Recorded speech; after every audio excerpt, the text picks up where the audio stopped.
Sorry, guys. I'm still smoked from this past weekend. It might not be that much lively of a show. You might need to help us out a little bit. Anyway, Probably a lot. but this is Scram Jett, the 15th of June already. Knocking on the door of like halfway through the year already, 2021. Man, it is almost halfway. Holy yeah. Obviously, we can all agree it's been way better than 2020. But True. Yeah, everybody's gotten to get out and do more things. I've definitely noticed the tourist traffic and bull crap like that everywhere. So, well, I just saw on the news before we jumped on, California today or tomorrow is officially reopening 100% everything back to full capacity at the games, at the bars, at the schools. Woohoo! COVID never happened. Come back out, enjoy life. Man, glad I lived near Florida and in Alabama. Right. I wouldn't know what to do with myself. Wow. Ooh. I can honestly say COVID has not affected me except for like 4 times I had to wear a mask since this whole BS started. You know, luckily I don't have to worry about a work and, get vaccinated or you're going to get fired and you got to wear a mask when you come to work and, blah, blah, blah. But man, some of the stuff that they've made some of these people do. Oh, yep. It's bordering on the edge of ridiculous. Oh, it went past the border. It's in another freaking over the ocean somewhere, bro. Yeah. What's up, Mr. Audie? Thanks for joining us again. Audie has got a beautiful... Mr. Sy, thanks for joining us again, too. Audie's got a beautiful view out of his office window of the Glen Cooley Dam. I think it's the Glen Cooley Dam. Up in Page, Arizona. Oh, it's nice. Just beautiful, dude. All the red sandstone around it. Jealous again. I miss wide open spaces for sure. South Dakota for 3 years, man, getting to travel all around the Midwest and stuff like that. It was absolutely amazing. I get down here and I can't even see the horizon just for the trees. Thankful for the trees, the forest, and everything like that. It's great. I grew up in it, but it's like sometimes I just want to. I remember rolling on the interstate across South Dakota, coming back from somewhere and being able to see the Black Hills from like, I don't know, 25 miles out. And you're like, holy crap. It's still going to take you close to 30 minutes to get there.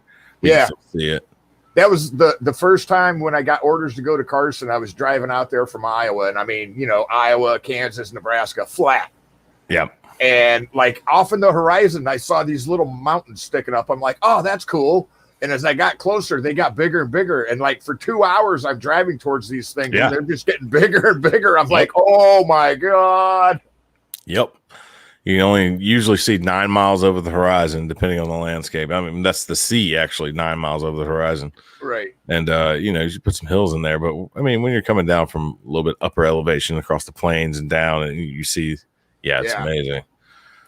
Mike, man, we're here for you, man. We're here to BS and shoot the shit, whatever you want to do. It's going to be, I apologize again. It's going to be a little bit of low energy. I'm 2 days removed from this event this weekend, and I'm still exhausted.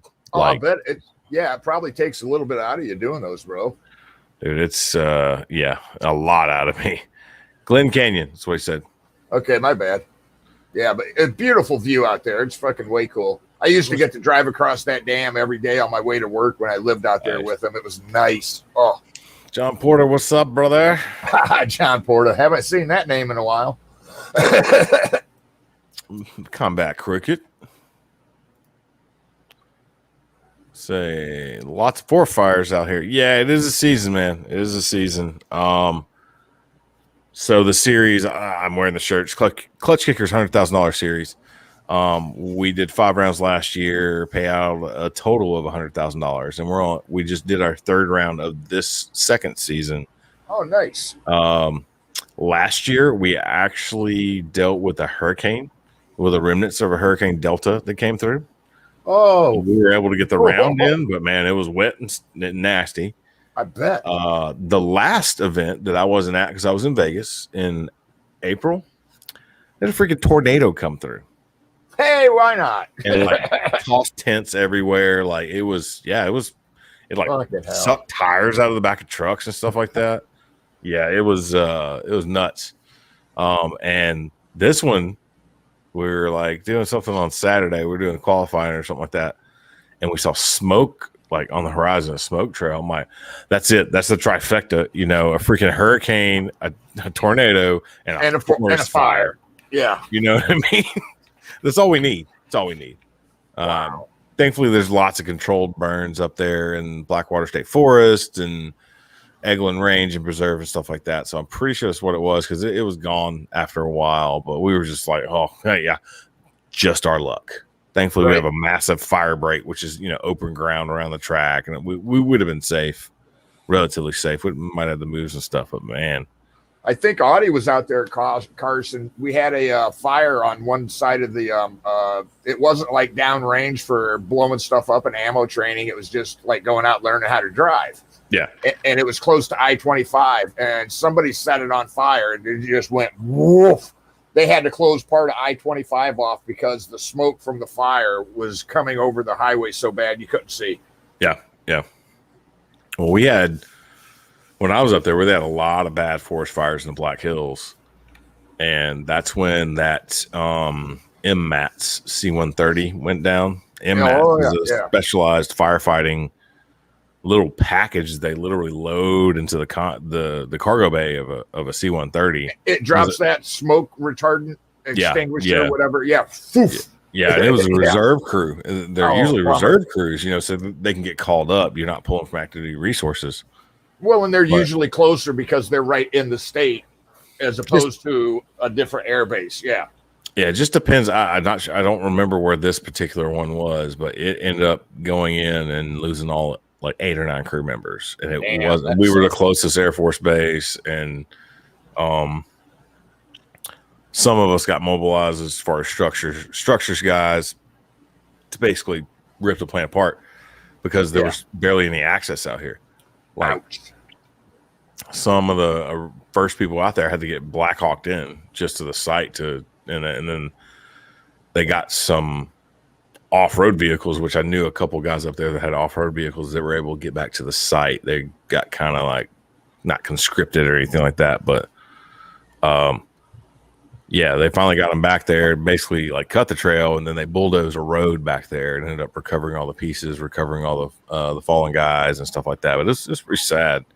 I mean, I still don't know the cause of the accident and anything like that, but recovery sucks. We had to in Korea one time. We had to go out and use because we had flatbed trailers being and engineers moving dozers, right? Yeah.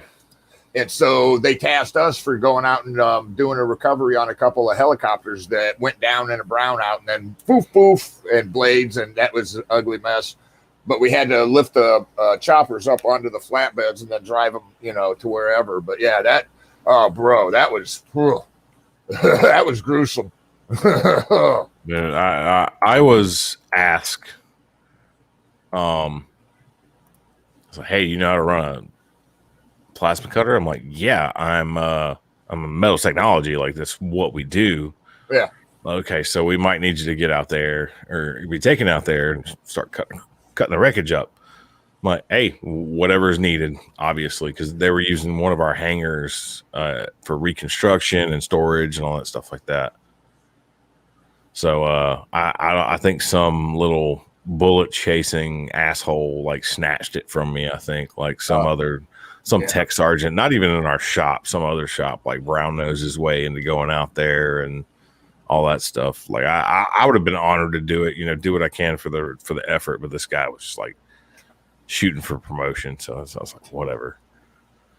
But we did end up finding the wreckage, or not the wreckage, the crash site, probably 4 or 5 months later with an off-road group and stuff like that. And we stopped and had a little moment of silence and stuff like that. So, yeah, it's a MAFS, Modular Airborne Firefighting System. It's a self-contained unit, and they just literally slide in the back of a 130. But, of course, obviously, you got to be trained for it. Yeah. So, Dean's in jail for another 2 days. Imagine that. No kidding. Imagine that. I was coaching football at the local high school. We had a tornado formed right above us in the middle of practice. Oh, yeah. Yeah, dude. I remember junior high here in Iowa. You know, it's not Tornado Alley like Oklahoma and that, but we get quite a few. And walking down the hall, and the school had like huge hallway with glass everywhere. And I was like, oh, look, a tornado. And somebody's like, quit fucking around. And I'm like, no, look, a tornado, and bigger than snot, you know. And everybody's like, oh, shit. Off we go hauling off, you know. And it's like, put your hand above your head in the hallway full of glass. Smart idea, people. I was heading to the bathroom. I'm like, I'm gonna fucking hit one of them ceramic stalls and just hug that motherfucker like I'm drunk. Yeah. Oh, here it is. Yeah, they did come up with a cause for it. It's a microburst caused the crash of a MAF's air tanker. What date was that? July 1st, 2012. Bummer. Is when that happened. Strong winds out of a thunderstorm caused the crash of a military C-130 air tanker July 1st. Incident occurred on the White Draw Fire near Edgemont, South Dakota, and resulted in 4 fatalities. 2 crewmen in the rear of the aircraft were injured but survived. Those 2 were operating the modular airborne firefighting system in the cargo hold, which enables C-130 to function as an air tanker capable of dropping up to 3,000 gallons of fire retardant. Wow. So I forgot about that. Yeah. And Dean, Facebook is getting nuts. I'm in a group that they've reviewed 2 posts and pulled them for violating community standards. And both posts in the private group were from 7 years ago. And it's like, where do you think they got that picture from? They got it from Facebook 7 years ago. It's getting weird over there on Facebook. It's been weird. Yeah. Oh, yeah. Been weird. I've cut back so much. I used to get tossed in Facebook jail like every other day, and there'd be bets on, you know, hey, he's out. How long till he goes back? You know, I was like, you know, it ain't even worth it. I just scroll on by now, you know.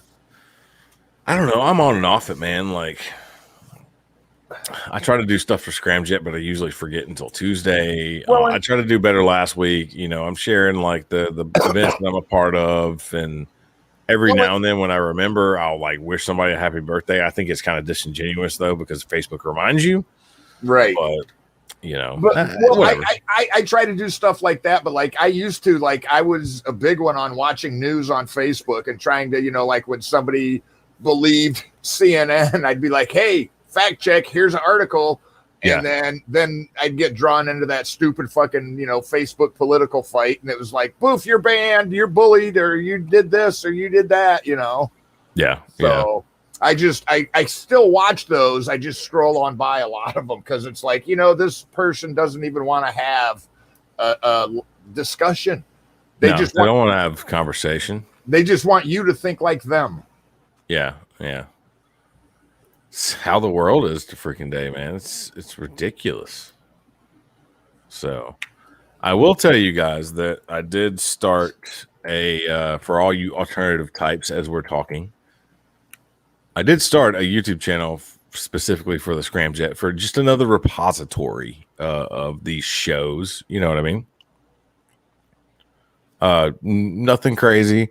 Just a YouTube channel. We're live on it right now, and if I can get in there, I will put. Obviously, you can just search for Scram Jett. Cool.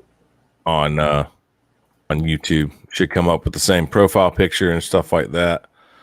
But if you can see that, yeah, that's a link you don't want to try to copy. I don't think you even can copy. But here, we'll do this.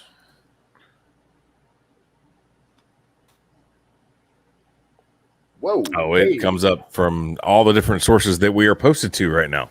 Put it that way. So there you go. You can take your pick. Yeah, take your pick. But that's the one from the YouTube channel.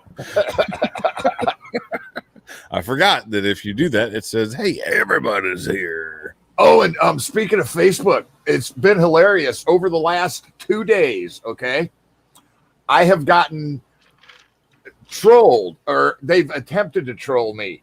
Because like people, somebody will be like, likes your comment, right? And then they put another comment underneath like, hey, I tried to message you. Please do message me back. So right there, you could tell it's not quite. And then they use these like 20 and 22-year-old college hottie chick pics as their profile. You go to the profile and it's like it was started yesterday, and it's like you're a millennial and you just got on Facebook. Right. Yeah. Pretty much. I had like 8 of them in the last 2 days. I'm like, okay, I need to look at what I'm doing. Why am I getting targeted all of a sudden? They're homing in on you. And it makes me sad that there's guys that are like, hey, these are the same guys we used to go to the titty bars with. And they're like, hey, I think the stripper likes me. And it's like, no, she doesn't. That's her job, dude. Yeah. It's the same type of thing on Facebook where, a 22-year-old sends you a friend request. Hey, please do message me. I would very much like to discuss with you, Yeah, no, bye. And no. No, not at all. But it's like, wow. Internet is weird, man. Real weird. I used to think it was funny. We'd go over to a buddy's house because he was like the only one that could afford internet and had a decent computer, right? Yeah. And so like we'd be over there like 3 or 4 or 5 deep, getting all drunk, and we'd be in the AOL chat rooms. Right? You remember them, right? Yeah. And we'd be in there just messing with people in like Hanson fan club groups or different wrestling fan club groups and be like, oh, Rey Mysterio is just a punk ass. If it wasn't for this, and people would get mad and get kicked out. It is similar to what's still going on, but it's worse now. Yeah. Oh, yeah. Yeah. There's barely any actual moderators back then. So. Oh, yeah. There were none.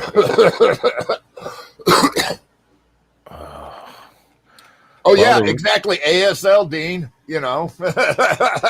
ICQ Messenger. I remember ICQ. Yeah. It's a messenger. Yeah. I remember that one.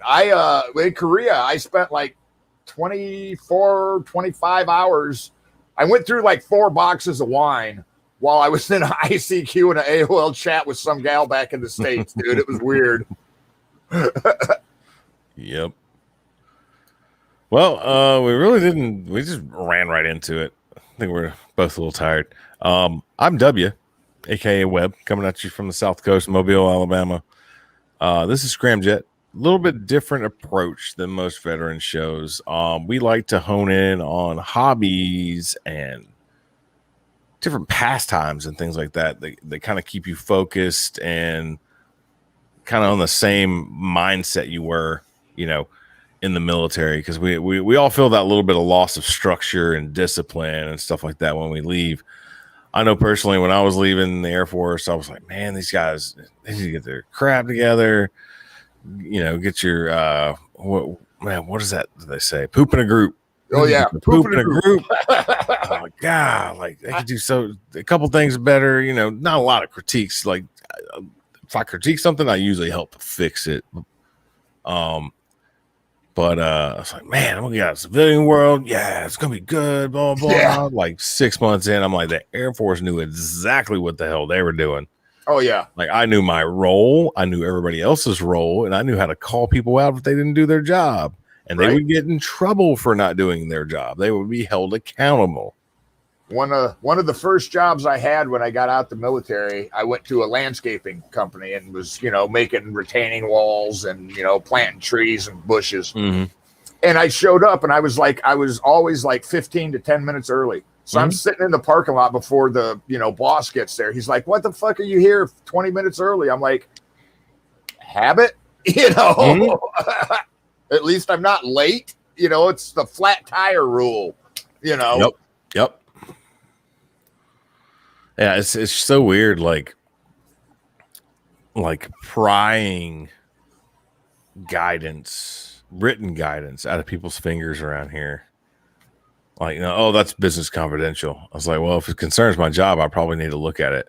Yeah. Well, if it concerns my job and it pertains to me and what I do day to day, I probably need to look at it, at least review it. So can I get a copy or can you give me access to the shared drive to look at it? And dude, it's pulling fingernails out with pliers. Like I feel like doing that just to get these people to let me see documents that pertain to my job so I can figure out how to do my job better. Right. Like, come on. And finally I got a few of them, and now I'm questioning them because I'm like, well, this language is a little foggy, and it seems like you guys are just kind of like making stuff up as you go that fits your motive, and that's not what this says. I ran into that today, and the guy's like, well, no, that's not the way it is. I'm like, it's literally spelled out right here in the contract, how things are supposed to be. So why are we not running that way? This would alleviate a lot of our problems. Well, we're going to have to sit down and talk about that. I was like, there's nothing to sit down and talk about. It's written out right here. You can interpret it 6 ways a Sunday, but me and 4 other people are going to read it, and we're going to be like, yeah, that's pretty plain and simple. So I'm working through some issues like that right now. Oh, and like I hated on the civilians, like you'd get that job description, and at the end of every one of them, and it would be like, and other duties as assigned. Yep. And I'm like, oh wait, hold on, no. We're gonna cross this one out right here. You're gonna initial right by it because no, you're not. This is my job, not anything else that you think up. No. I've been down this road. Well, that's what they can do. And I mean, that was on the end of my job description, and they threw some stuff on me, but they threw a certain role on me that literally is not defined anywhere. Oh, those are the fun ones. So the funny thing is they try to get me to do certain things, and I'm like, we already have a person that does that. Well, you need to do this. Like we already have a person that does that. It's in their job description. Like if they're bogged down and need help, absolutely. If they're task saturated to a point where they absolutely cannot take on anything else, I will be more than happy. Right. But I'm not going to do someone's job just because they don't want to do it. That's where I draw the line in the sand. You know, I'm down like a clown to help out any way possible, as long as someone else is putting in equal effort.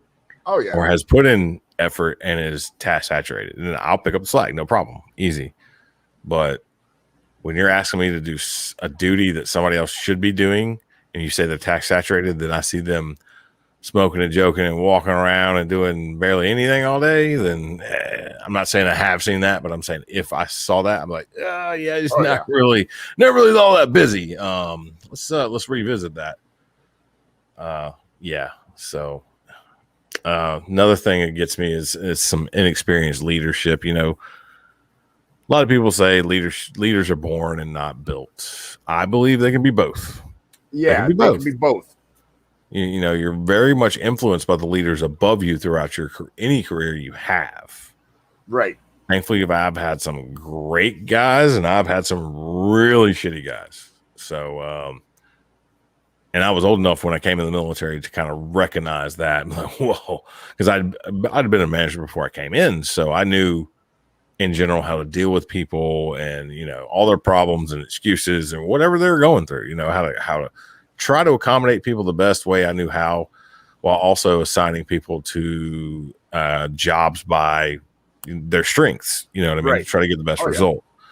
Yeah. And in military is like, nope. And I agree with the military approach as well. Everybody needs to learn everybody's job as well in your shop. Put it that way. Yeah. You should know everybody's job in your little circle. Because you need to be that backup if you can, as best as possible. You know what I mean? But those job descriptions are pretty narrow.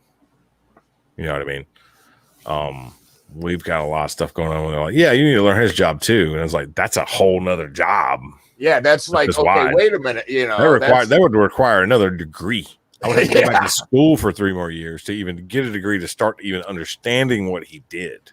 Right. Well, like Audie taught me a lot about working on tanks because he was a 113 and, you know, track repairman. Oh, yeah. And then I taught him how to work on bulldozers and other equipment, you know. And so like you're talking, we knew each other's jobs. I wasn't as good at it as he was. Yeah. He wasn't as good at it as I was, but we could cover. But when you're like, hey, I want you to go over here and do this. Wait, hold on now. You realize that's a totally different freaking vehicle. You know, Yeah. I had no idea how to work on an M1. You know, I could fudge it for a little bit, but no idea. Yep. You got that job now. I came from a large world company to a small family business. It's come to me about this and that. Yeah, you're right. It's funny how I look at the guys across the production floor that I know are veterans. You know, you can tell, I can tell, even if I haven't met you before, by your demeanor and how you approach things. I can tell if I walk up to a meeting and you're sitting back and observing and let me see where my role is and then this, and then you're actually deeply trying to think about questions that have been asked. But I can see all the guys that I know are veterans on the production floor. I see everybody else coming to them because for the most part, I'm not going to say all veterans, we have a decent head on our shoulders. We're okay at organizing something, and we're damn good at getting something done. Yeah, we're like, you know, okay, this is what needs to get done. You do this, you do this, you do this. Boom, boom. Let's get it done. It's a freaking mission. You know what I mean? And you get a lot of civvies out there that have never had anything like that. And they're like, well, how do we do this? Well, you start with this. Oh, well, you should probably. And it's like, no, I don't want to do that. That's why I got out of the military. I didn't want to be a leader anymore, you know? Yeah. Yeah. We always say on the show, you know, anything that we feature on here, like hobbies and random stuff and anything that we like to do, you know, to keep our mind is usually focused on a couple things and it's getting a mission done. Yeah.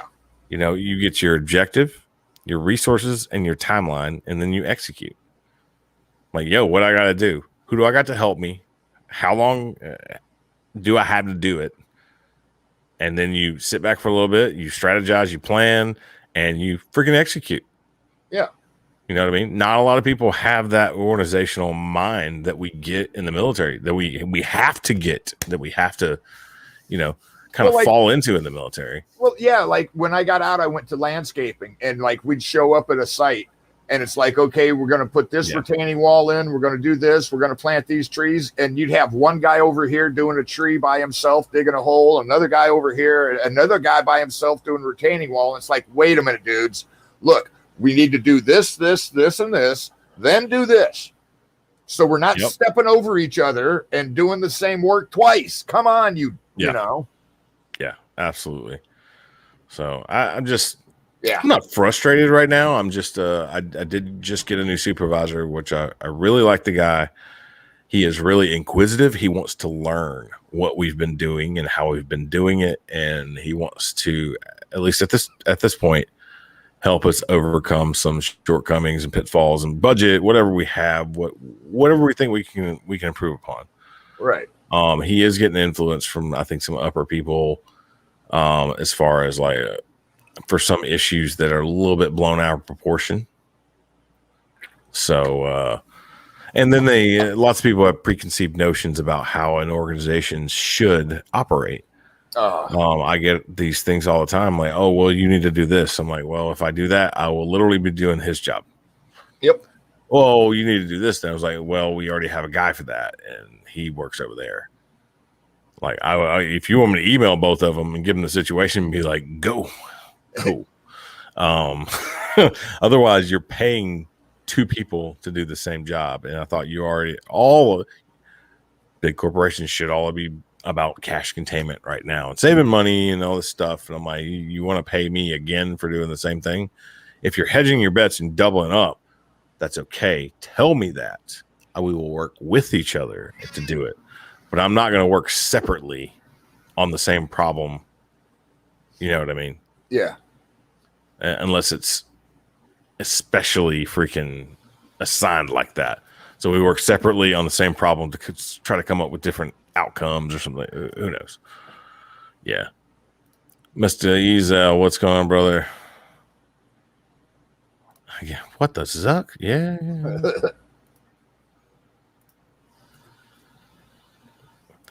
I don't doubt that. Absolutely. There's an old adage, you know, if you're what's the old adage about learning your job really well?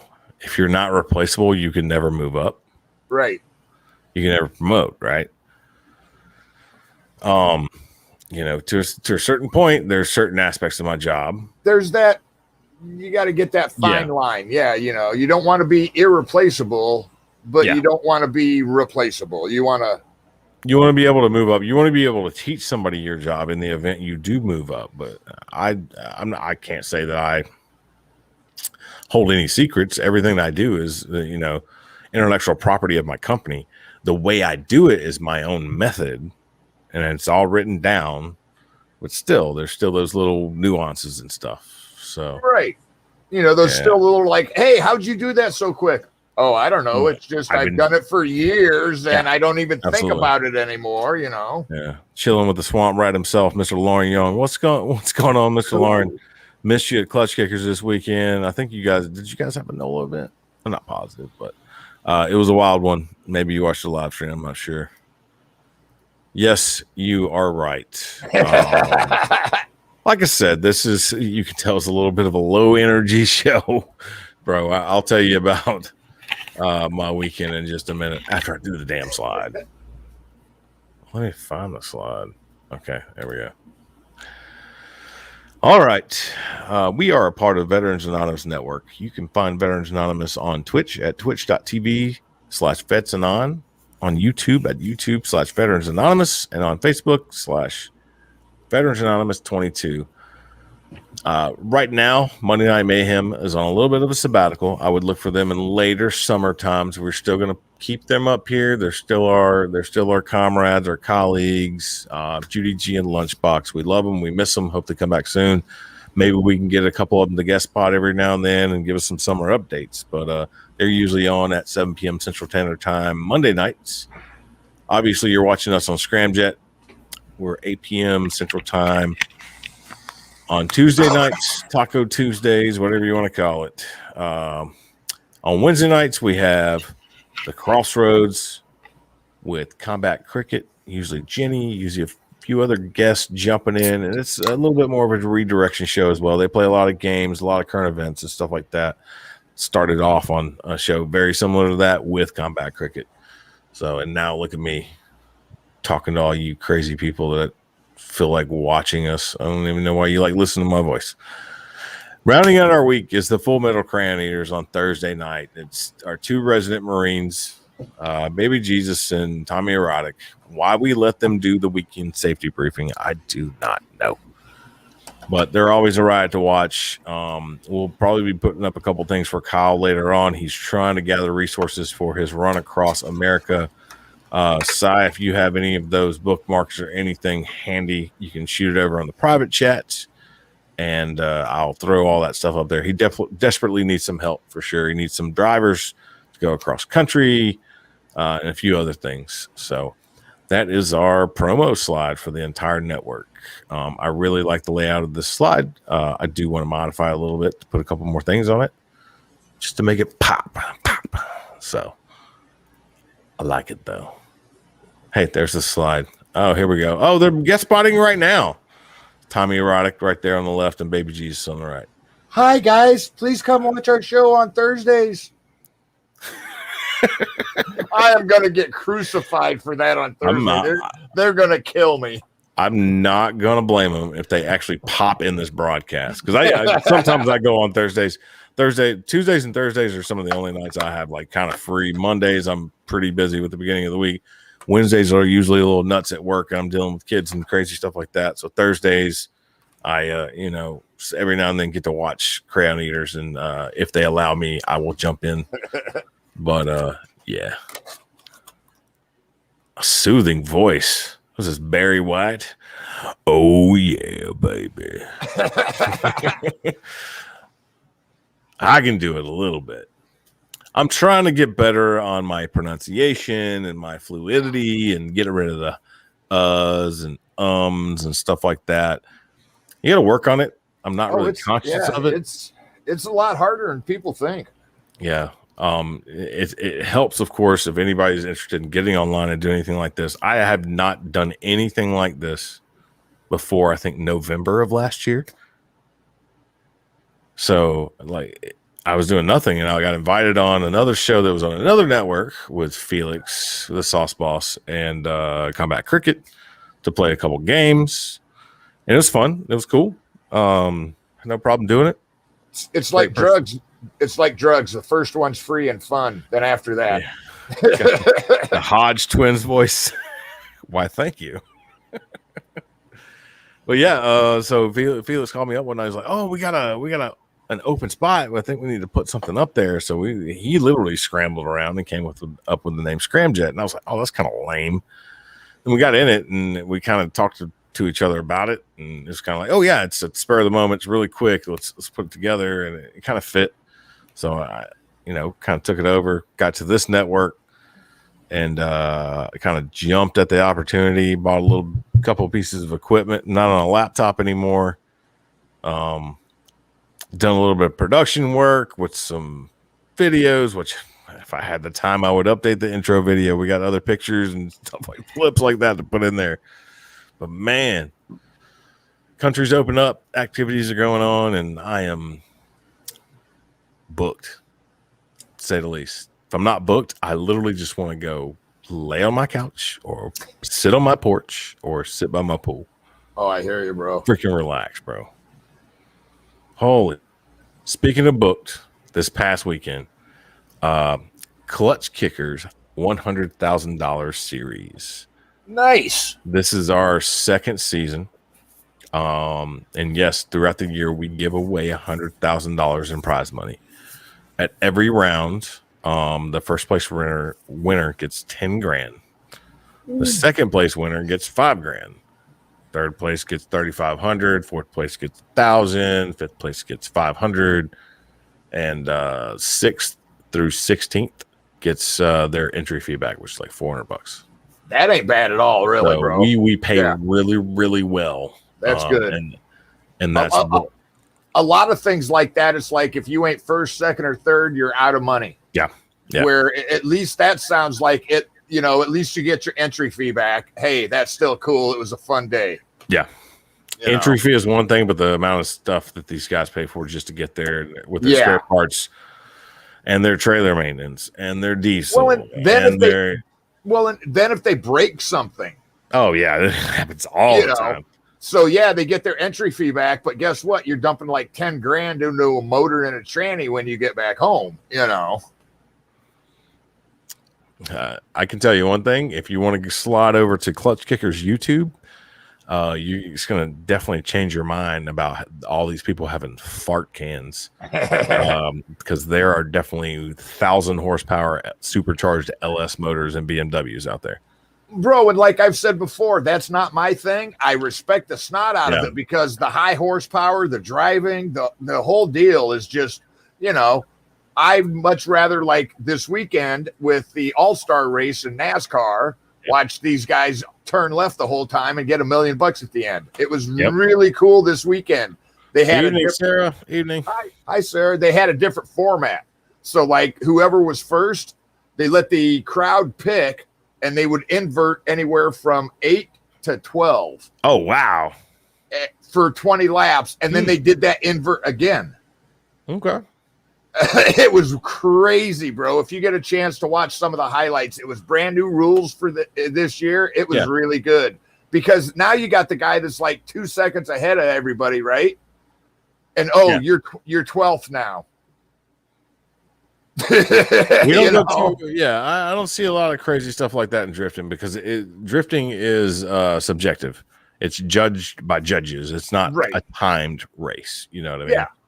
You have a few different criteria and stuff like that. I have seen inverse grids in certain type of races where you qualify first. You're qualifying order first, second, third, whatever.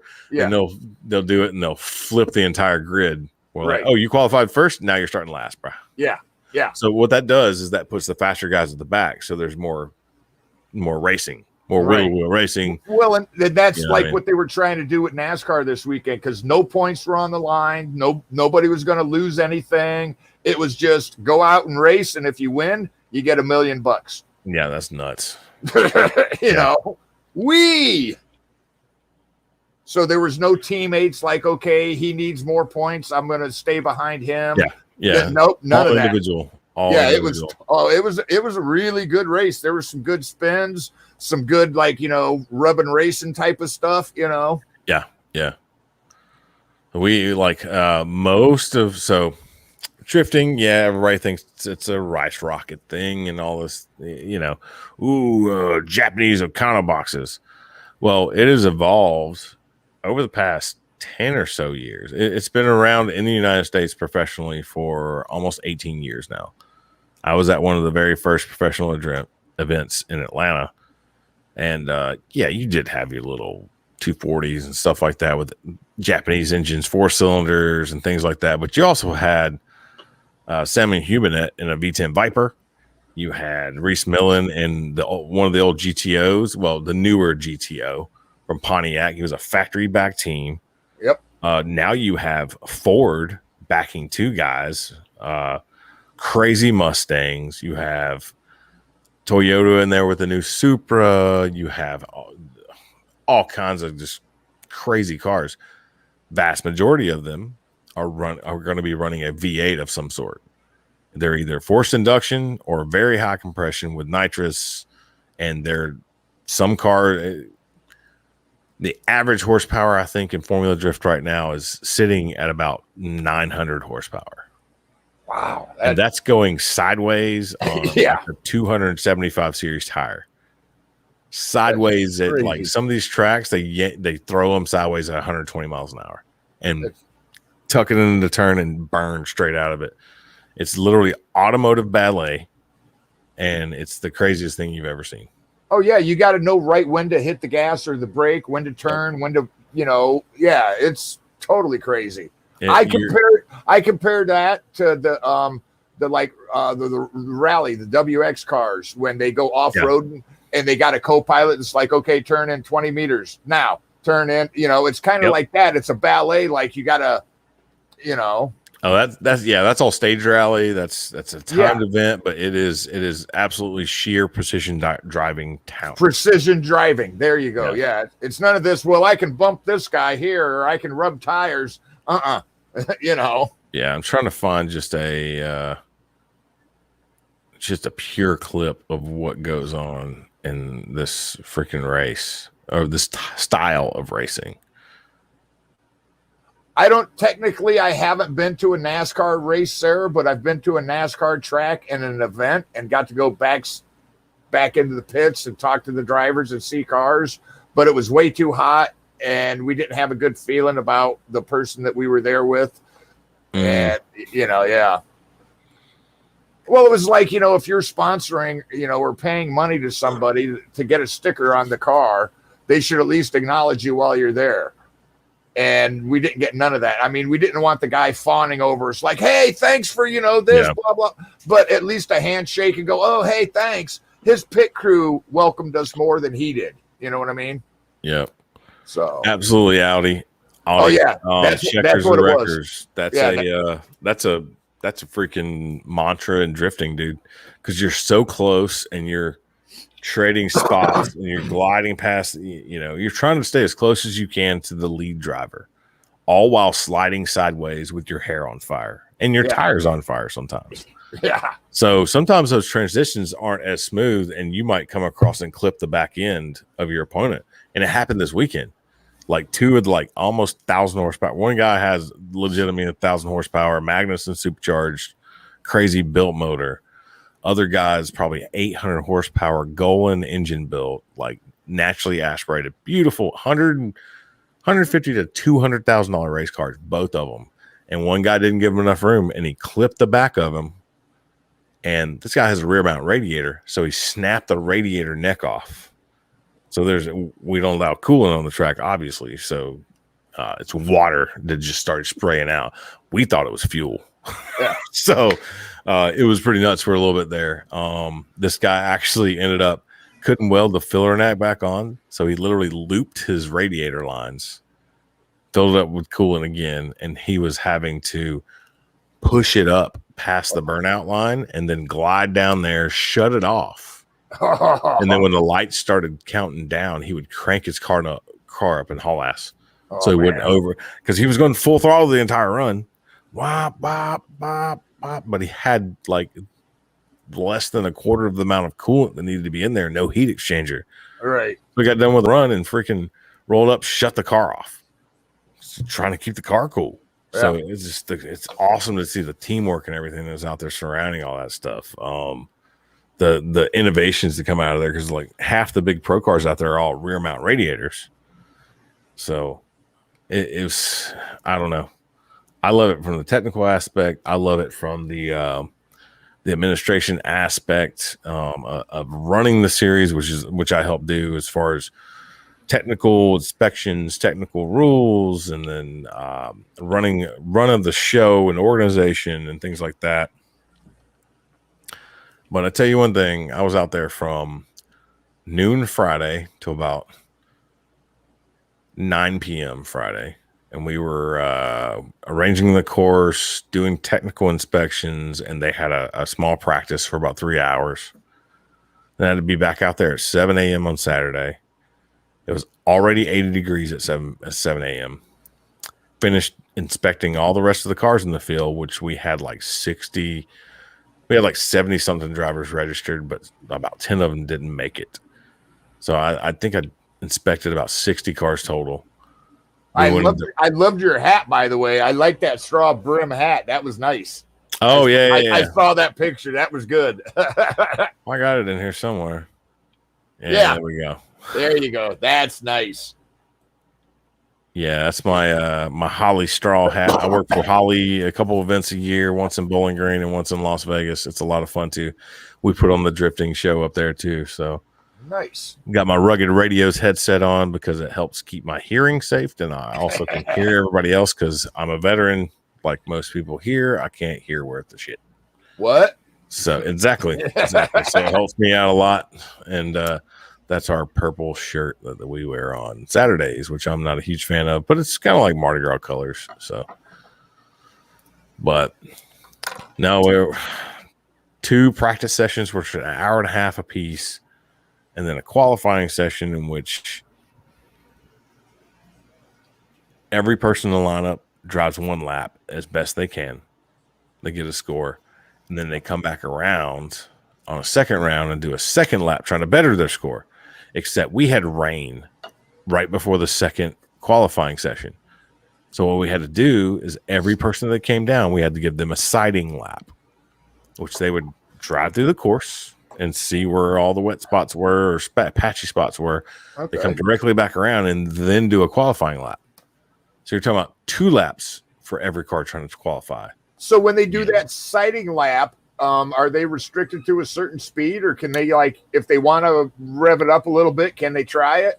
They can drift the whole thing if they want to, which is one thing we're trying to figure out. Should they get to drift it the whole thing, or I don't know. You should be able to get out there and test the grip on the track, and the only way a lot of these higher level cars can test is if they actually kick it sideways, right? Because they're not designed to drive straight. Like literally, and or slow. Yeah, exactly. You don't get the same suspension action if you drive it slower, right? So, then we had every car do a sighting lap and another qualifying lap the second run, and it was cool. It was long. I didn't get away from that track until probably 11 p.m. Saturday night. Going through the entire day, it was 90 plus degrees. Like, of course, I'm drinking. Your cheeks are looking a little rosier than they were last week. I'm sure. Like, dude, I mean, I got out there, started doing stuff. I was like, well, I guess I could put the clear coat on, and I was already grimy and dirty, and I just sprayed sunscreen on top of it. And then, a couple hours later, I'd sweat and I'd reapply it again. So it's like 4 layers of sunscreen. I was say, you could see the trucker tan on your arm. You could see that. Yeah. I had it decently evened out at my pool until I went out there this weekend, man. But it was literally like I had layers built up, like dirt, sunscreen, dirt, like dirt and tire dust. Oh yeah. So, dude, I went to my buddy's house on Saturday night, got there and they had some cigars and whiskey. I had a little bit of a cigar and like half a glass of whiskey. I'm like, I'm going to take a shower. I'm going to bed. I don't blame you on that one. Dude, Yeah. I got in that shower and it was like I just crawled out of a foxhole. Like, because I just stood there in the water and it's like I looked down and it was just brown and black, just washing off my body. So Sunday, had to do it all over again. This top 64, all those rounds of competition. Nice. Yeah, we didn't get done until about 9:30 Sunday. And on Monday, I'm supposed to be at work at 5:30 in the morning. Yeah, I didn't leave the track until close to 11, hour and a half drive home. So yeah, about 12:30 I got there.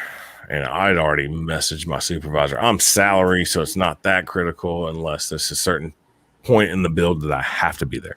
Right. So it's like, dude, I will be there as soon as I can in the morning. I'm going to need some sleep. Yeah. Oh, dude, yeah, we got something brewing in the Gulf right now. Yeah, I just saw on the news they upgraded one and downgraded another system that's out there in the ocean and Gulf area. Oh, we're about to look at it right now. Let's see. Hell, Felix had hail out in South Dakota last night. Hey! Did he get you? Yeah, little shit. The Tropical Storm Bill way up there near the Canadians. I'm sorry, whoever names these storms, I mean, like, it's a tropical storm. We've seen what they can do. They should have scary names. Man. Not Bill. Like, oh, hey, here comes Tropical Storm Bill. How you doing? It's a set, name list from I know they got to go alphabetically and they try to use different names, but come on, Bill. Are you going to be afraid of Tropical Storm Bill? Yeah, I might. I've lived through a couple hurricanes down in Mississippi. I know they're no joke, but I think they should all be female names because I'm more scared of females than I am dudes. Just saying. Yeah. Hey, give me just a second, okay? Go do dad stuff. Yeah. Blowing Bill. Right. Yeah, I can see the comments. I can't comment or nothing, but whoever names these tropical storms, they're just weird. We need to have like Gandalf hurricane or something like that,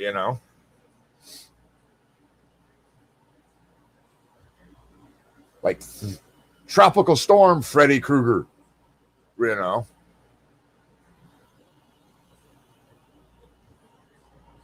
Tropical Storm Sirhan, for those of you old enough to get that reference.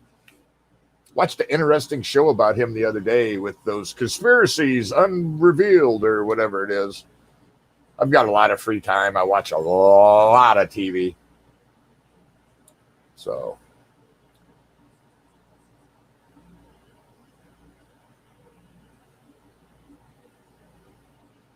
Hey, Sarah, I'm single. I'm a professional bachelor. It's not going to happen. I don't care if women name Iowa. Name them. Tropical Storm Jade. That's funny.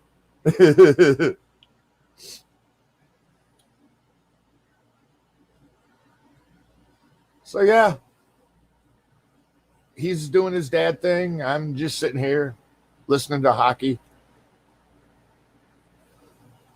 That's what we do. We just try to, not try to like be an outreach thing. We're not going to give you guys counseling or anything, but we do know people that can do that and provide that. But, just try to shoot the breeze, get out of your own head for a little bit. I don't know if you guys can see this. I'm surprised nobody's asked about it yet. I got a couple comments about this when I went on my beer stroll today. Yeah, Sarah. Felix did a remembrance ceremony today. He was up real late last night. He had to do 8 briskets for the remembrance ceremony that he catered today. And so he was up way late. So he's getting back on the regular schedule. Jenny is actually doing an online exam so she could be a vet tech and help take care of pets. So that's cool. I think Jade's doing family stuff. Judy and Lunchbox are on a hiatus with Monday Night Mayhem, by the way. Lunchbox is writing a book. Judy is becoming She-Ra. And I think she even has a shirt that says She-Ra on it. So, yeah, we'll all be bowing to her shortly after this competition that she's in, bodybuilding. And the Marines are doing their own thing. If you guys don't know about it, please go to Because He's My Brother. Kyle really needs people to drive the RV for him. And it's not like you're going to have to work. You'll drive like, I think he said he's wanting to run like 34, 37 miles a day.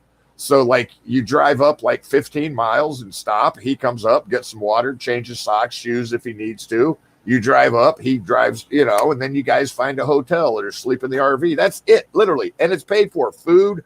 I think he said if the person, he might be able to fly you out there to San Diego to help him drive it. Shit. Yeah, Judy's like, 2 months out from comp. She's going to be squashing watermelons with her legs.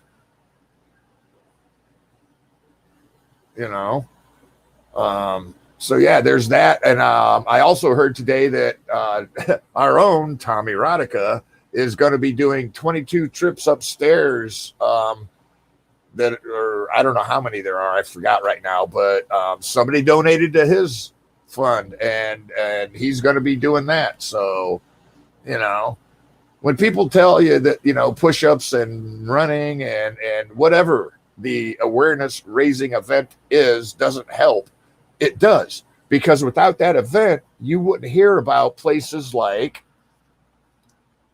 Sacred Mountain.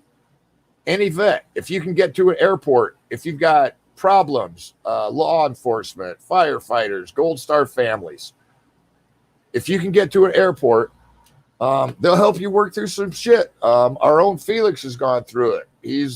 You could totally tell a difference between before and after,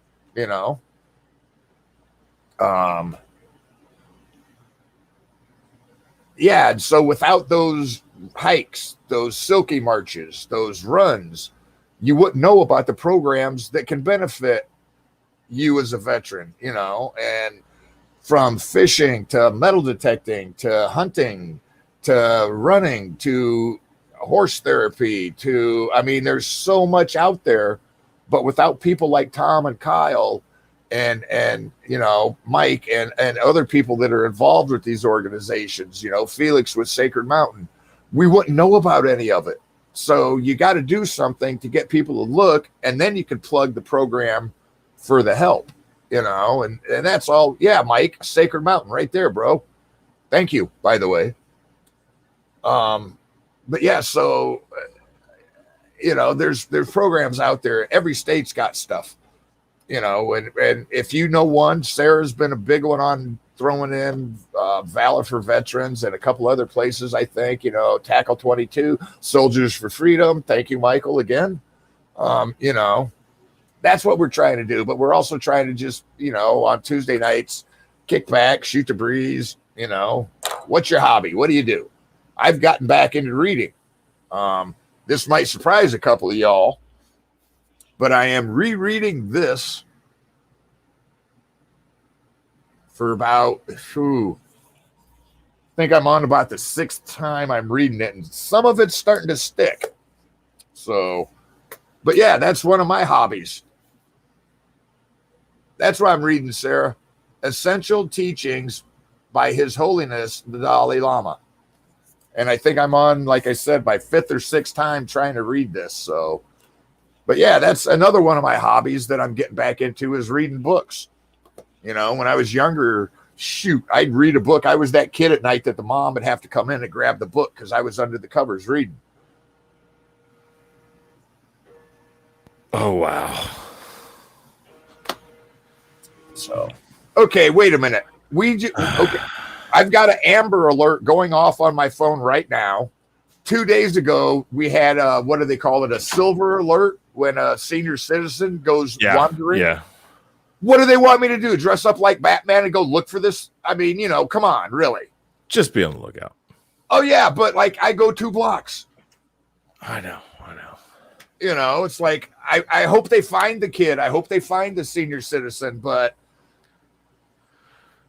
chances of me being involved in it, Hey, Ducky. I apologize, everyone. You're fine. I rattled on a little bit about a couple of different things. No, rock on. Thank you so much for filling that time. So last week on Wednesday, both of my daughters had minor surgery. They had tubes put in their ears. Oh no. For my oldest daughter, it was like her 5th or 6th set. For my youngest daughter, it was their 2nd set. Dang. But for my youngest daughter, they had to take her earrings out, which she freaked out about. Well, tonight she wanted them back in. Well, my wife started putting them back in and it hurt her. She freaked out, like irrationally freaked out. And it was like a little stud just hanging halfway out of her ear. And that's what was going freaking on in there. You could probably hear it before I got off the air. Yeah. Screaming bloody murder. She was just standing in the kitchen screaming. I was like, we do not freaking do this in this house, bro. Absolutely not. You do not scream unless you are literally have your leg falling off, tendons showing, or somebody is attacking you. This is not how we roll in this house. You do not cry wolf. Yeah, that was like in the Army, it's like, you're going to go on sick call for that? Well, there's no bone sticking out and I'm not bleeding, so why? Dude. Just throw some tape around it. And I'll be good. Do you want them in or out? I want it out. Well, we got to take it out. No, it's going to hurt. I'm like, it's barely hanging in your ear. It's not going to do anything. It's fine. The waterworks and screaming. I'm like, you need to hush it up. You need to chill out and calm down because there's nothing going on with you right now. You might be tired, but this is no stinking excuse. Yeah, that's not the way to handle this. No. No, Mike, she wouldn't even let us get near her. That's the problem. I was done. I snatched her up and she started kicking and flailing and I wrapped her up. And then all that, it just literally just fell out of her ear. And she didn't even realize it probably either. Yeah. I popped her on her butt and put her in bed. She's still nope. We're done with this. You're going to bed. It's 9 o'clock. It's an hour past your bedtime anyway. You're going to bed. Her mom went in there and she's like, you're grounded for a week for being an asshole. Nice. Basically, she's done for a week. No, you don't overreact like that. There's no reason to. I would, whenever something, I remember being younger and like those moments would come up and I would look at my dad and my dad would be like, and I'm like, okay, no good. Dude. Oh, that's the thing, Kenny. Like my oldest, of course, nature lulls you into a sense of complacency. My oldest was, she had cleft lip, cleft palate. We had those surgeries when she was 3 months old, 9 months old. Dang. But she slept through the night. She was a happy baby. Passed out almost immediately if you put her on your chest. Like it was just awesome. And that's nature's way of luring you in. See, they're all going to be like this. Dude, have more. Yeah, the have second more. one. The one we were just dealing with was insanely colicky. Just, whoo, wow. It was bad. And she still keeps some of those tendencies to this day. She's a whiner and a crier. And like, this is the first time in a long time she's acted like that. And we're not going to put up with it. Not going to reward that behavior or let it continue. Oh yeah, no. You raise a whiny adult that thinks they're entitled to stuff. No, absolutely not. Yep. I had a friend that they were like, "Hey, can the the kid wasn't in diapers, but wasn't like intelligent conversation yet. You know what I'm saying? Yeah. I don't know how old it is. I don't 4. have kids. Probably Okay, 4 or 5, like 4 where or my 5. kid is. Yeah. And so they were like, hey, can you watch her while I go take a, bathroom break real quick? And I'm like, okay. And the kid tried to start acting up like, because mom and dad wasn't there. And I'm like, no, we ain't playing that. Sit your ass down. Stay right there. And they looked at me. I'm like, I ain't your mom and dad. You ain't play, and they were like this. And the dad came back out and he was like, what'd you do? I'm like, I just laid the law down. Kid, your oldest is bad? Ooh, man, you got the first one. How did you even have a second one then? Yeah, no kidding. I mean, Jenny got one and was like, nope, that's it. I'm done. Yep. Yeah, I love my kids. They're awesome. They're amazing 99% of the time. But tonight was the 1%. And I was like, no, let's nip this in the bud real quick. Well, it's like that old joke, kids are great, especially the ones you can give back. Yeah. God, man, that's I keep my cool all the time. I didn't lose my cool this time, but I was like pushing my buttons, little girl. Her mom too. Her mom, she's done. Sam's done. So, man. Yeah, when your parents go up, don't even, and you're like, and no, I said. As a child, because I did it, I pushed it, and I'm like, let's see how far I can get dad. Well, I found out. Oh, they know better than to try me real quick. First kid was a great first kid. Second was a hell child. Third one was the quiet one. Yeah, you got your trifecta. You got your hat trick there. You're good. Yeah. I'm telling you, Chuck, I literally have one male cat. You poor man. Everything else in the house is female. That's why I'm trying to build a shop out back of the house with a loftus, because I'm going to put another bed up there. And when puberty starts knocking on that door, dad's moving to the shop. You got to put a crow's nest on top of the shop that you can also have a sniper. Yeah. We're thinking the same spot. The boyfriend start driving up to the driveway. Dad's up in there going, all right. Oh no! See, I'm going to be hiding from the girls. That's what I'm building. I'm not worried about boys. My little girls will learn or know how to shoot better than they will. So yeah, I'm good with that. God, man. Yeah, no, I get it. I see a lot of myself in both of them. Ellie used to sleep with a monster truck, and I'm not talking about a Hot Wheels monster truck. I'm talking about a 15-inch tall Gravedigger. Literally had a teddy bear on this side and Gravedigger on the other, sleeping with him. She still doesn't sleep with it anymore, but at least she had good taste. Gravedigger was a good car. Yeah. No, absolutely. We don't do that. We try to put up a unified front. I think we're pretty decent parents. Even when my kids get in trouble, I sit down and explain to them why I don't want them to do something and why them doing that one thing got them in trouble. Yeah. Like, I'm trying to teach you a life lesson. I'm trying to keep you safe and protected. I'm trying to help you make good decisions. That's the biggest thing I tell them. I want you to make good decisions.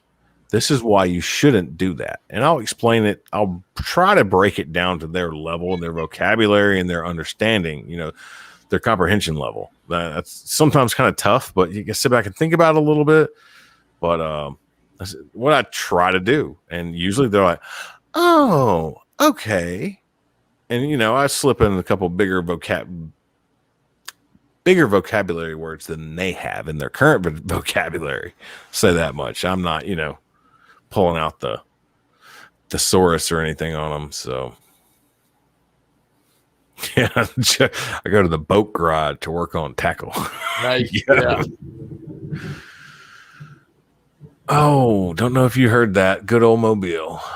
I heard lightning. Yeah. Or thunder. I mean, yeah, no, lightning's the light. Thunder's the noise. Oh, you heard lightning. Thunder, yeah, thunder's the noise lightning makes. Let me even look at the freaking radar. Oh man. Yeah, so this weekend should get interesting. Doesn't look like it's going to be too crazy. I know I was sharing that right before I had to go and beat my kid to death, but I really didn't. I promise. She got a little swat, but that's about it. Bill, I'm not worried about him. He's going to hit the Newfoundland maybe. This guy down here, I don't think it's going to be crazy. They're just talking about a bunch of rain, which we're used to a bunch of rain, maybe 30, 45 mile an hour winds, which is a Tuesday for down here. So, oh yeah, Dub, like Sarah said, how's the folks after the fire? oh, my in-laws. In-laws. Okay. Yeah, they're scooting right along. They're standing in ironically, my sister-in-law's mother-in-law suite. They actually have a separate apartment at the house that's kind of joined and all that stuff, so it works out perfect.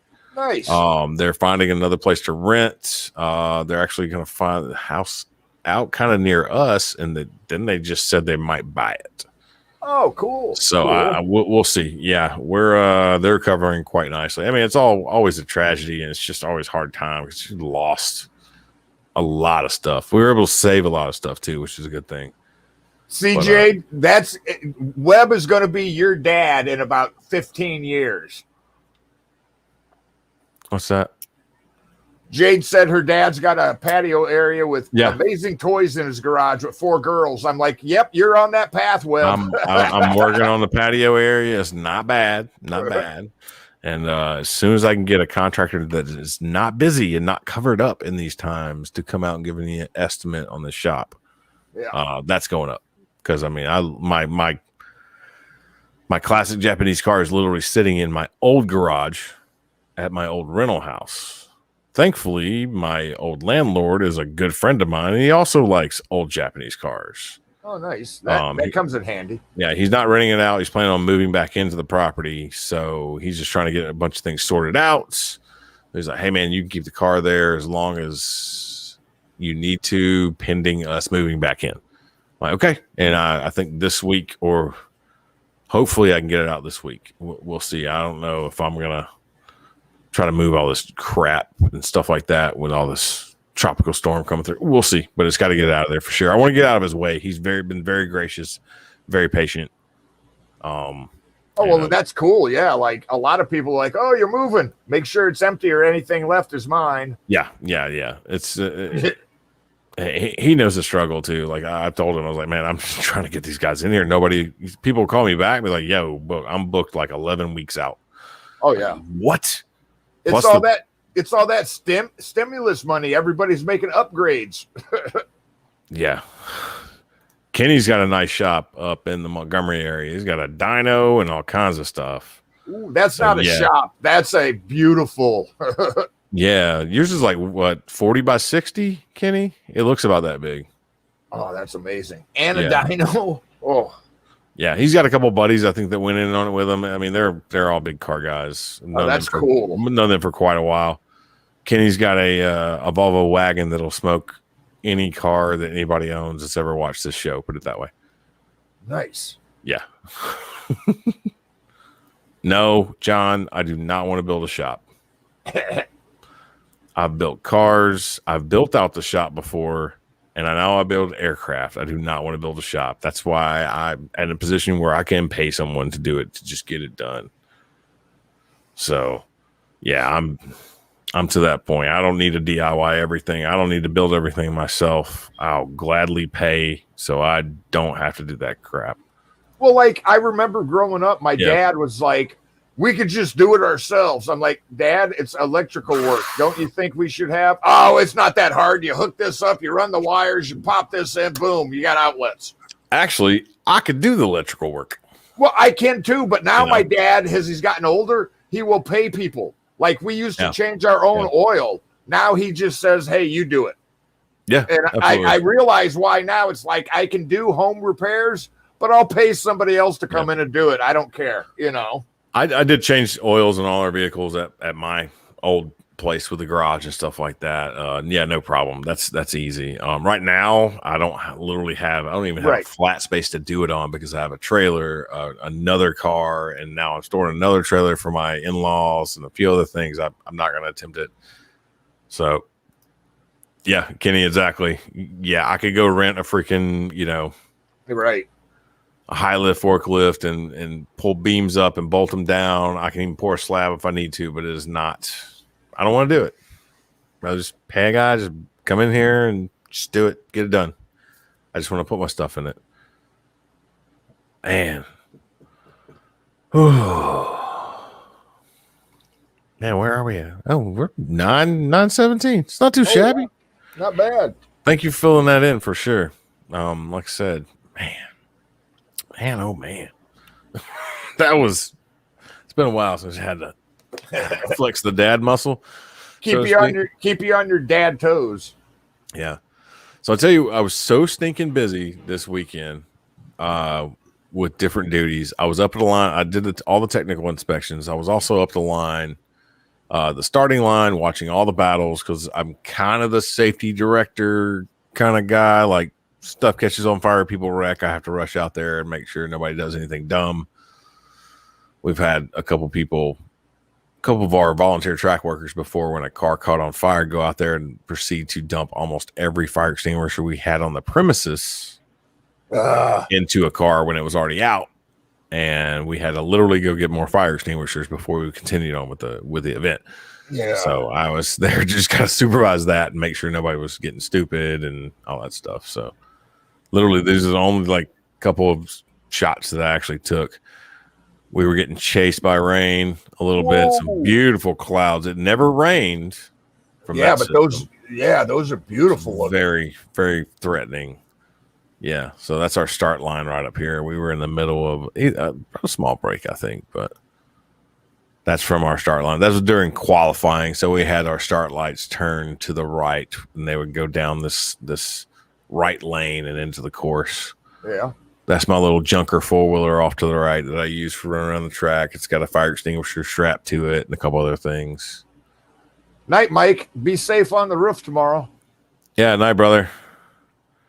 This is just a shot from one of my buddy's cars. He's out of Atlanta, been drifting for quite a while with all these old school stickers on it. I don't know if anybody even remembers the Nopi Nationals in Atlanta. This guy's around the Atlanta area. So that's a very old sticker right there at the bottom. So,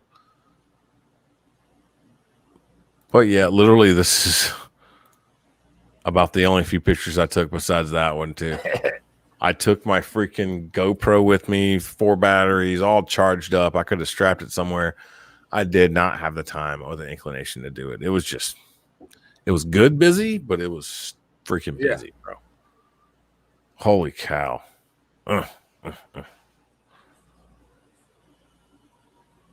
See. Oh yeah, Kenny keeps bees and chickens. You do quite a bit with the bees. It's freaking awesome. That'd be something I've seen a couple shows about beekeeping and stuff like that, and it's always interested me. It's interesting me now because I have an old supervisor from the military. He lives in Louisiana and is a beekeeper and a bee rescuer, I guess you'd say. He goes and finds, people call him for rogue hives and stuff like that. And I see Kenny's stuff all the time on Facebook. I'm like, man, that's pretty stinking interesting. I wish I didn't have so many stupid hobbies. I'd probably keep bees and literally raise chickens. I do want some chickens. I like me some eggs. But, farm fresh eggs are awesome. Dude. Across the banner, across the bottom, we do have quite a few banners scrolling across. I'm trying to roll through them as I remember. Quite a few organizations, Camp Freedom, Sacred Mountain Resort for veterans, 6 on the 6th, Jump for Valor, Vets for Warriors. Yep. Because he's my brother.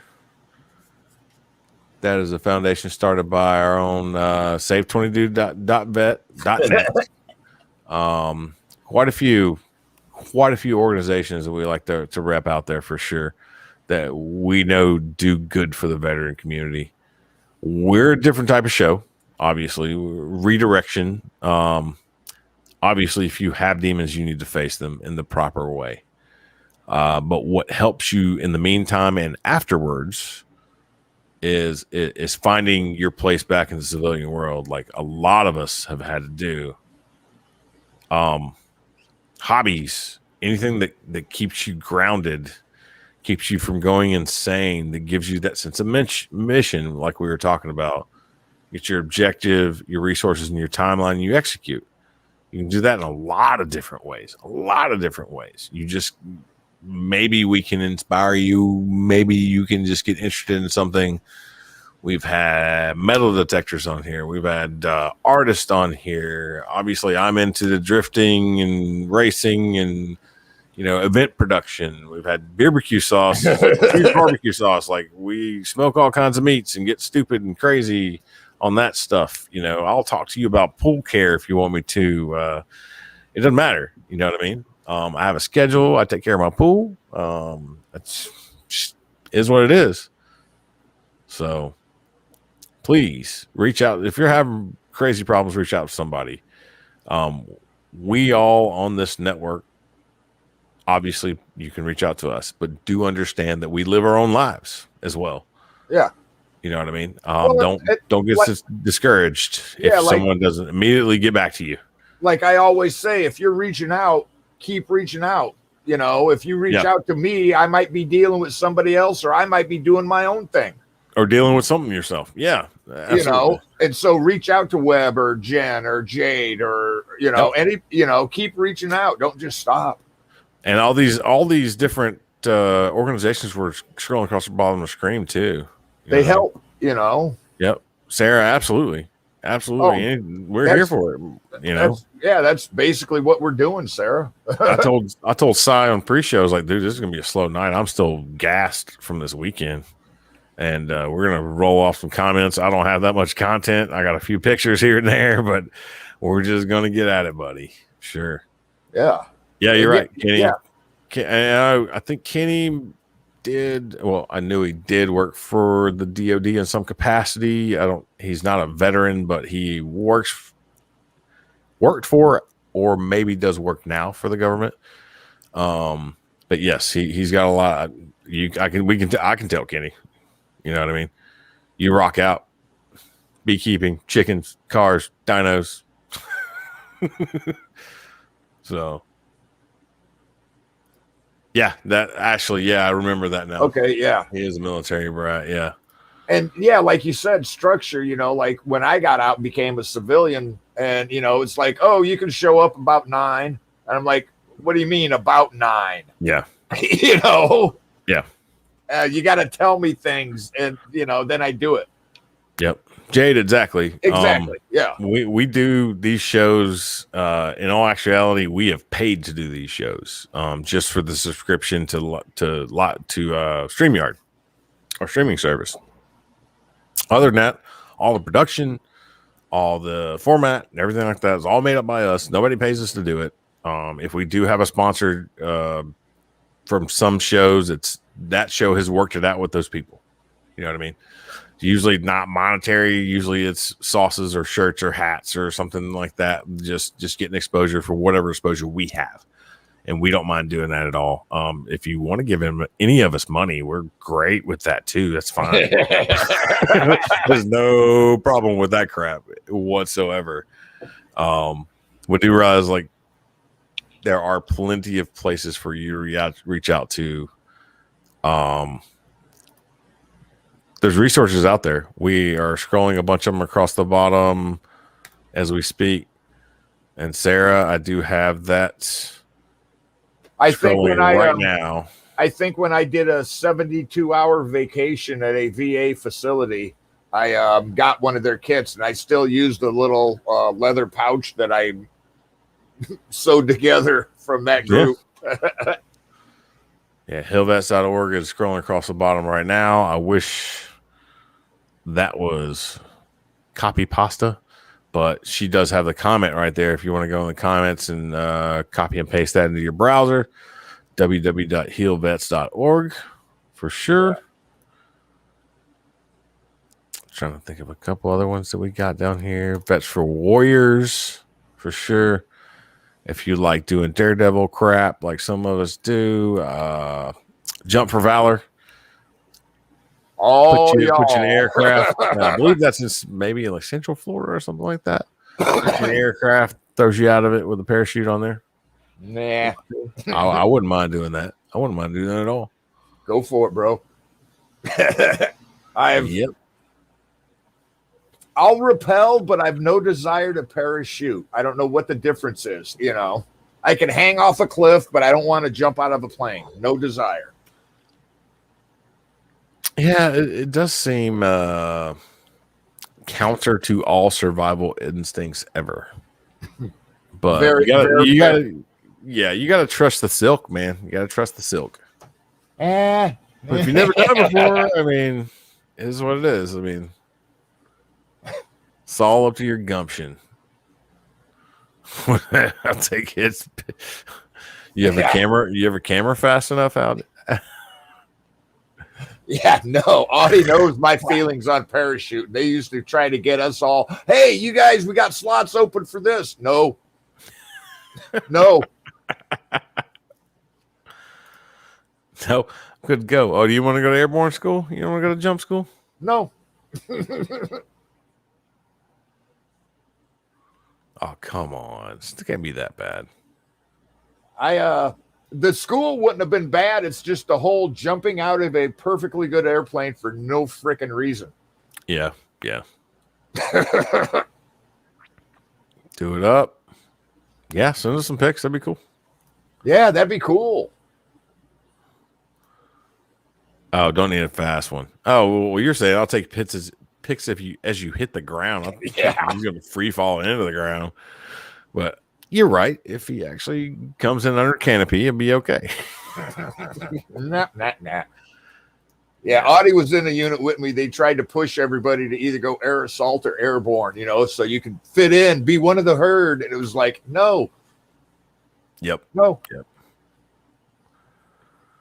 Exactly. Same reason you jump off a cliff with a rope, bro.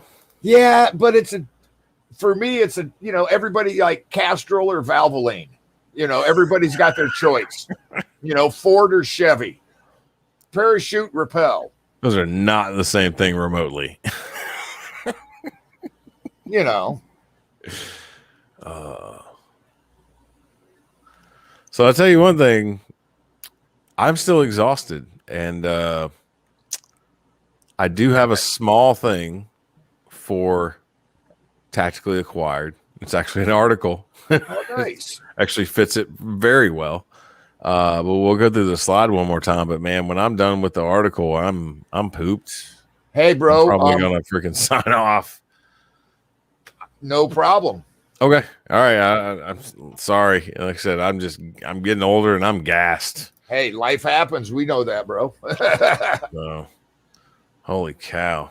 I just can't believe how. Also, I do get up at 4 a.m. to go to work, and my body still keeps me up to about 10 every night too. Yeah. So, I try to get up at 4 a.m. So, all right, we'll go through the slide one more time again. We are part of the Veterans Anonymous Network. You can find the Veterans Anonymous Network on Twitch at twitch.tv/vetsanon, at YouTube/Veterans Anonymous, and on Facebook at Veterans Anonymous 22. Our Monday night show is on a bit of sabbatical right now. Hopefully they'll be back late summer, early fall. We'll give you guys updates when we have them. That's what's Lunchbox and Judy. It's usually at 7 p.m. Central Standard Time on Mondays. Of course, you're watching us right now, Scram Jett. We're usually 8 p.m. Central Standard Time. We usually go for around 2 hours. Tonight, we might go a little bit short because Papa Webb is turd. I'm tired. It's been a long week and weekend.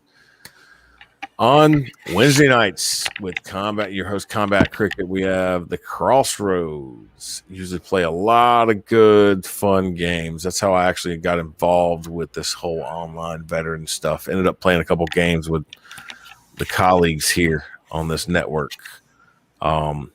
great current event stuff like that. Jade likes to make people guess what makeup she bought that day, which is really fun. I thought it would be lame, but it's actually really fun.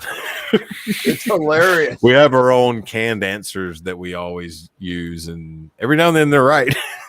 Yeah. So please join her tomorrow night. And rounding out our week, our resident Marines with Tommy Erotic. I almost said Combat Kyle. Tommy Erotic and Combat Kyle, now with action figure pose. And Kung Fu Grip. Kung Fu Grip. Baby Jesus, the real Baby Jesus. They are on Thursday nights at 7 p.m. Central Standard Time.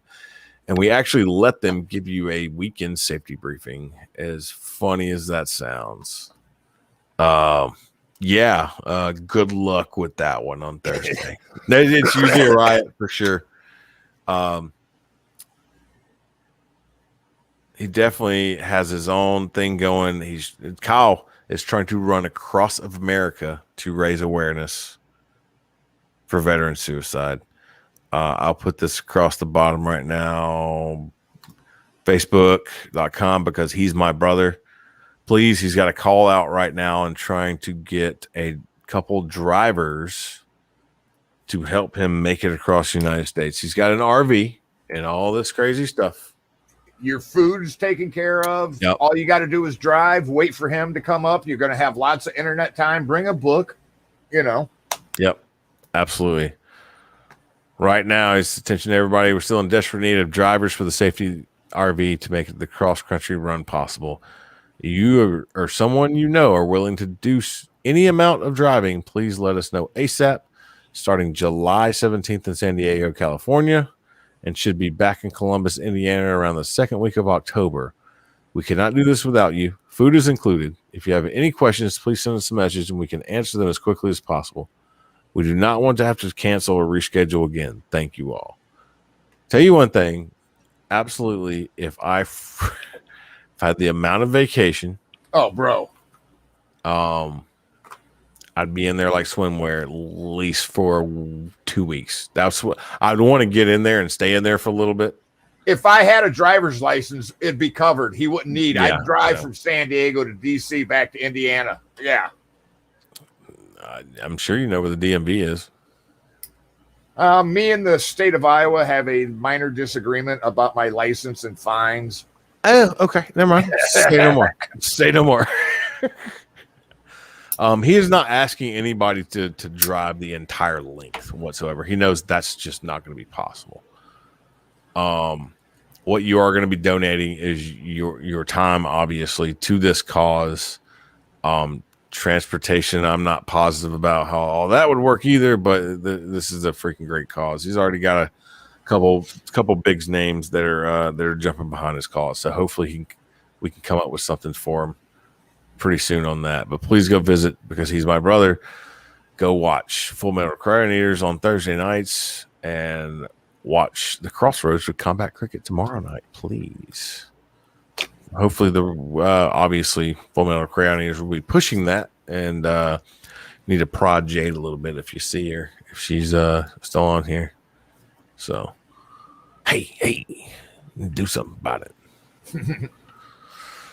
All right, so like I said, I do have a small thing for Tactically Acquired. We might have to come up with a few other ideas for segments. I'm running out of memorabilia. I'd have to unpack a couple more things. There's a few more things. I can only show these, a couple things I got right. Before people catch on and be like, "Oh, I've seen that before." Yeah, no shit. Sorry. It is what it is. But I saw this earlier and I was laughing hysterically. So, speaking of Tactically Acquired, U.S. military doesn't even track how many weapons it loses, and it has lost thousands. A report details how over 2,000 weapons have gone missing from military arsenals in the last decade alone, and the data is far from complete.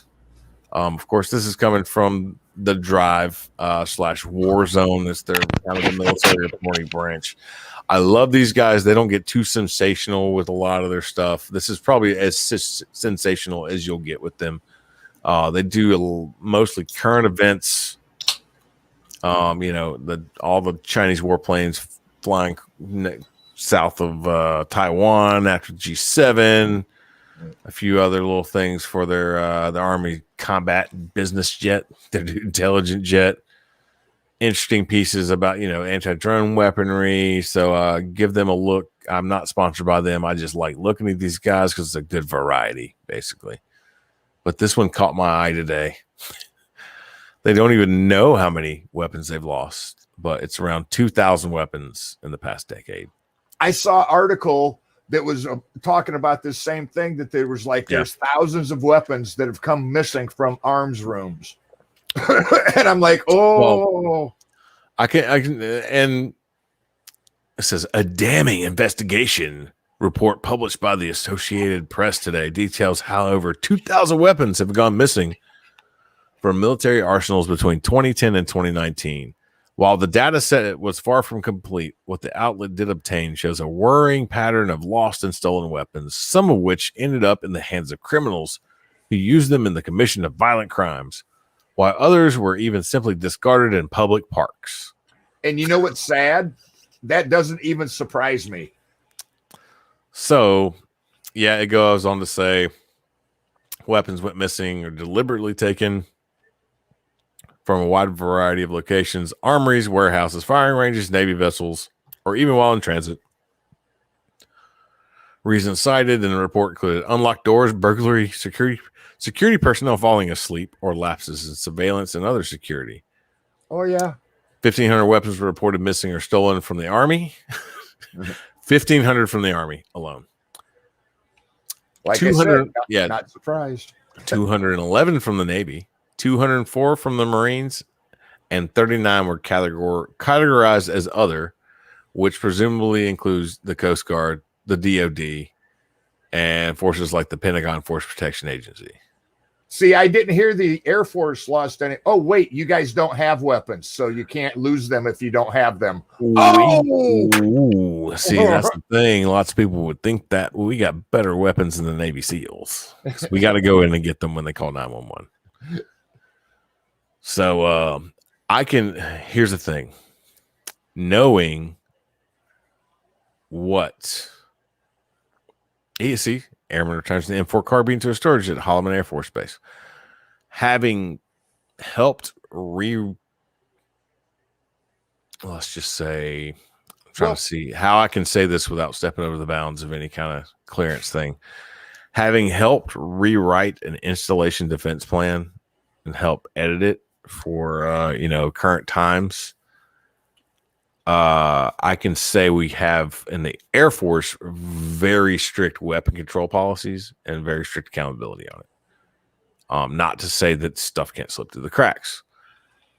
I know very well. I've decommissioned weapons as well. I've taken plasma cutters across the receivers of M4s, M9s, shotguns. I've deconned A10 barrels, F16 barrels, like tail kits for bombs, all this type of stuff. And there was always a security personnel around, and we both signed the roster with serial numbers on it stating that these had been decommissioned and destroyed, and then they were thrown in the scrap pile. Air Force is pretty decent with records keeping on that aspect from what I observed. Anybody that's a little lax on that, I can see easily how over a decade you could amount that to that amount of weapons missing. Well, like in the Army, Audie can testify to this. We had a guy that his primary job in the Army was 44 Bravo. He was supposed to be a welder. Yeah. We didn't have that much welding, so they stuck him as a armorer. Yeah. And so he's in charge of the arms room now. Yeah. It's like, there's people, that's your job. That wasn't his job. but we're going to make it your job. Yeah. You know, so I totally can see how weapons come up missing all the time. And yeah. Yes, Kenny, I noticed that as well, that the Air Force didn't disclose how many they lost. But I'm sorry, that first number, 1,500 from the Army alone. Army leads the way, baby. Yeah, Rangers lead the way, bro. Yeah. So put it this way. As much stuff that goes wrong with admin stuff in the DoD, me personally, I would say a good 500 to 700 of those weapons were destroyed and decommissioned per regulation, but were never annotated as such. Over a decade, easy.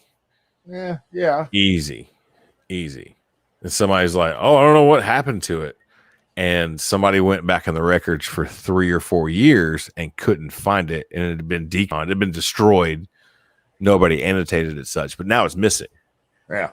But now it's missing. So I'm not sure how much faith I have in that huge numbers they're putting out there. I know it's trying to a poppy headline like, ooh, look at me. It seems crazy. But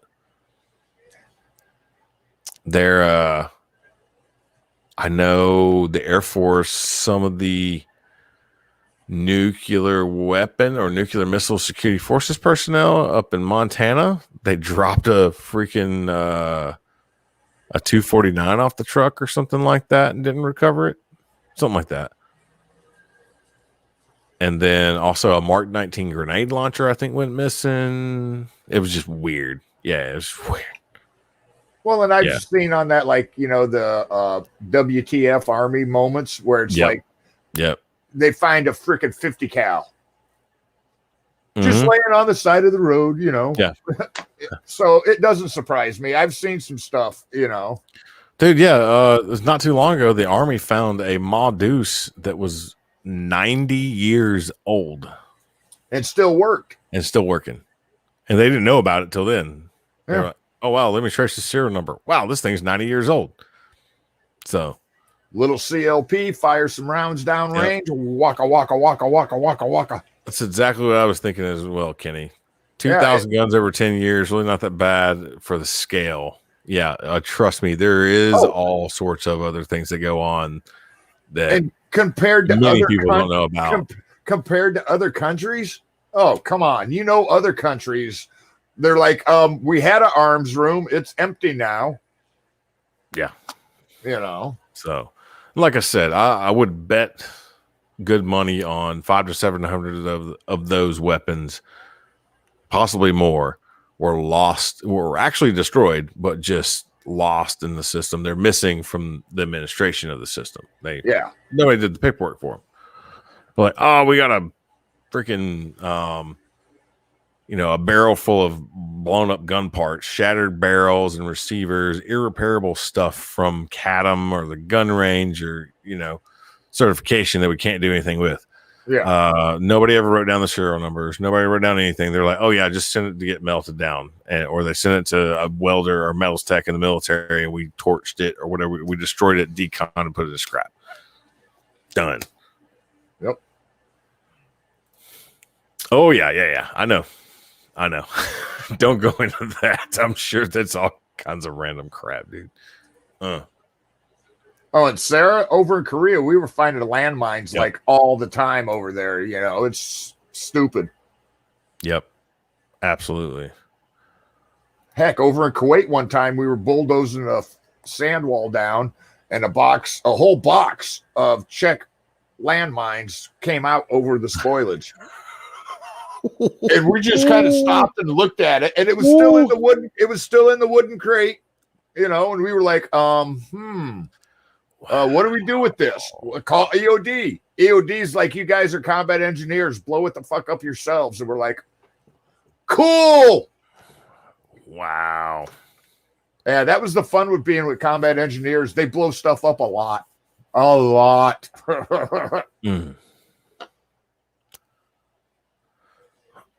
All right. Well, that's my tactically acquired for the night. Somebody tactically acquired some of those weapons. Let's put it that way. Yeah. That's what they're counting. Put it this way. They're counting this, right? 65 Beretta M9s were stolen and never recovered in Afghanistan when a padlock would cut off a fence.